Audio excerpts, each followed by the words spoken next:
Buddhistisk Gruppe Aarhus er en afdeling af Kamakatte-skolen i Danmark, som består af 2 centre og en håndfuld mindre grupper rundt omkring i landet.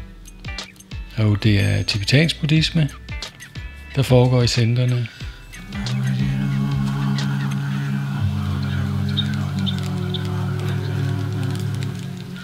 Vi er vel en gruppe på cirka 25, som er med til at betale huslejen, og der kommer rigtig mange nye for tiden.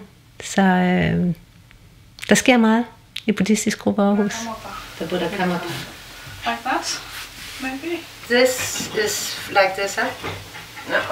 I think now like it is now, it's a little bit...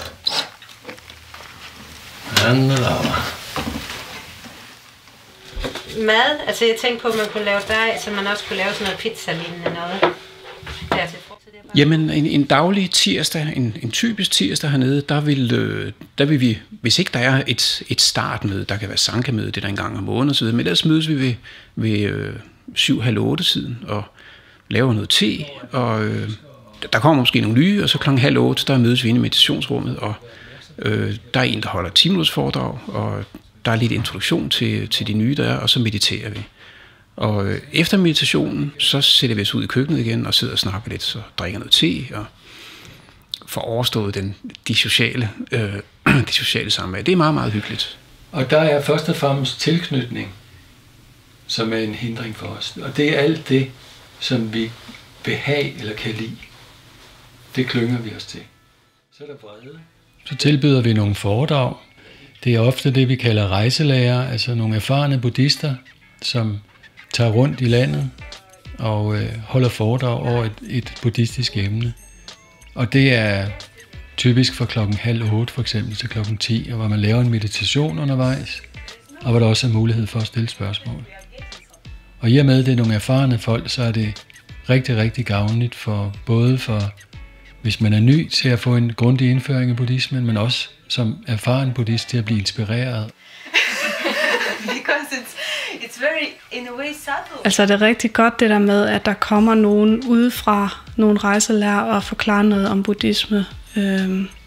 Fordi det er meget inspirerende, og de har jo hver deres måde at forklare buddhisme på. Og så er der rigtig mange rejselærerne, der har et meget, meget stærkt bånd til Ole, som man også virkelig kan mærke, når de fortæller deres historier, hvor tæt de er knyttet til Ole og Oles betydning i deres liv. En gang imellem så er det sundt at lave sådan noget, vi kalder en Sangha retreat.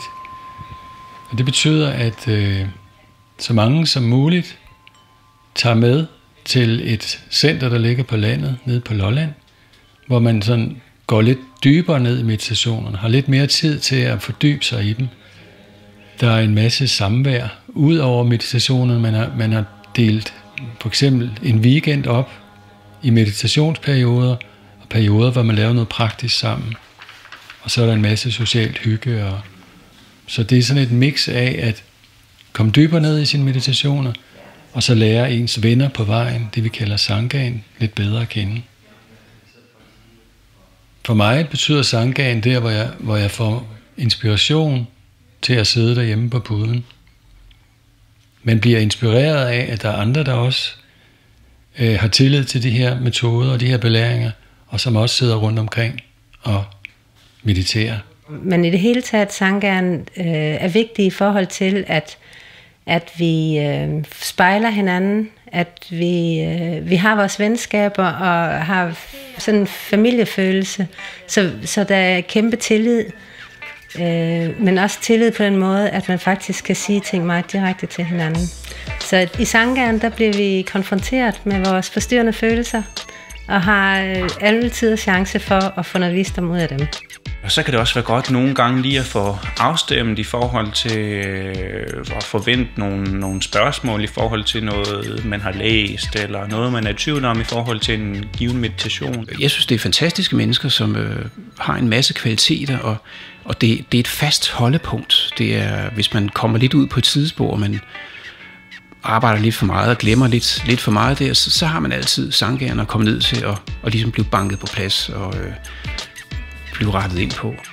Sangeren, det er en meget vigtig del for den buddhistiske praksis. Fordi hvis man ikke har vennerne på vejen, så er det meget svært at praktisere buddhismen og blive ved med at praktisere det. Det er det, der inspirerer en til at gå videre med buddhisme og blive ved med at arbejde og bruge de metoder, man har.